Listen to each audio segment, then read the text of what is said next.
To master your mind means to take full responsibility for your inner world, your thoughts, emotions, reactions, and choices. It is not something that happens by accident. It is something that must be done consciously and consistently. Every moment you spend unaware of your thoughts is a moment someone or something else can gain control over you. This is how the world begins to shape people, through distraction, influence, pressure, and noise. If you don't know how to step back and observe your mind, you will act out of habit, not intention. And when you act out of habit, you become easy to predict and manipulate. Most people live in a reactive state. They react to what others say, to situations, to emotions that rise without warning. They get angry because someone triggered them. They give up because something became difficult. They chase temporary happiness because they think it's the goal. But when you react without understanding the root of your emotions, you're not in control. Your mind is running on autopilot. That's why mastering your mind starts with awareness. Awareness of your thoughts as they come. Awareness of your emotional responses.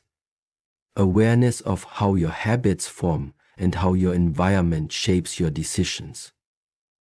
This awareness creates space between the stimulus and your response. And in that space lies freedom. When you can pause before reacting. When you can choose how to respond instead of being controlled by impulse. That is the beginning of real power. Controlling the mind also means not being enslaved by it. The mind is a great tool, but a terrible master. If you believe every thought that enters your head, you will be pulled in all directions. One day you feel strong, the next weak. One day you will be confident, the next full of doubt. The thoughts don't stop, but your relationship with them can change. When you learn to observe your mind without immediately believing everything it says, you take back your power. You begin to guide the mind instead of being guided by it. No one can control a person who controls his own mind. The outside world loses its grip when the inside is steady. You are no longer driven by fear, by approval, by the need to fit in. You act because you choose to, not because you're forced to. That's the strength that comes from mental mastery. And that's why this is the first and most important step to becoming truly free. Practicing stillness and presence is about learning to exist fully in the current moment without being pulled into the past or the future. In today's fast-moving world, the mind is constantly jumping from task to task, thought to thought, fear to fear. Most people are rarely here. They're either replaying something that already happened or worrying about something that hasn't happened yet. This mental noise creates tension, stress, and confusion. It weakens focus and leaves the mind open to distraction and control. But when you bring your full attention to the present, something powerful happens. You become calm, clear, and aware. Stillness is not just about sitting quietly or doing nothing. It's about learning to quiet the inner chatter that keeps you restless. It's about training the mind to stop reacting to every little thing that passes through it. When you are still, you can observe your thoughts without being swept away by them. You don't jump into anger the moment it arises. You don't run after desire the moment it appears. You simply watch. This ability to observe without reacting gives you strength. It makes your actions intentional instead of automatic. And when your actions are intentional, you become harder to influence or manipulate. Presence is closely tied to stillness. To be present means to give your full energy and attention to what is happening right now. It means listening when someone speaks, without letting your mind wander. It means eating with awareness, walking with awareness, breathing with awareness. This may sound simple, but it is not easy. The mind always wants to race ahead or fall behind. It craves stimulation. It feeds off drama, worry, and comparison. But presence starves these patterns. When you are present, fear loses its grip. Anxiety begins to fade. You are no longer caught in imaginary battles. You are right here, grounded, clear and alive. Stillness and presence also help you make better decisions. When the mind is noisy, you act from confusion or pressure. But when the mind is still, you see more clearly. You hear your own intuition. You understand situations with more depth. This kind of clarity protects you.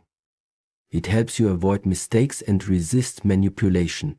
People may try to push you, rush you, or shake your confidence. But if you are present and calm, you do not bend easily. You do not react. You respond. This is the quiet strength that stillness builds over time. To know yourself deeply means to understand who you are beyond your name, your job, your background, or your achievements. It means looking inward to see the patterns of your thoughts, the roots of your emotions, and the beliefs that shape your choices. Most people go through life without truly knowing themselves.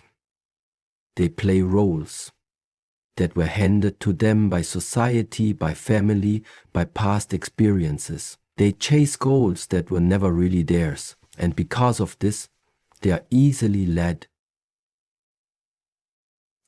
easily influenced, and easily shaken. But when you take the time to look within and understand your true nature, you become grounded in something that cannot be taken away.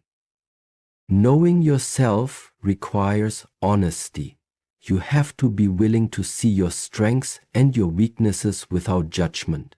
You have to recognize your fears, your desires, your triggers, and your habits. It's not always comfortable, but it's necessary. Because if you don't understand why you react a certain way or why you repeat certain patterns, then you'll keep doing it blindly. And when you act without awareness, someone else can always step in and take control. They can tell you what you should want, how you should live, what you should believe. And you'll follow because you haven't taken the time to define it for yourself.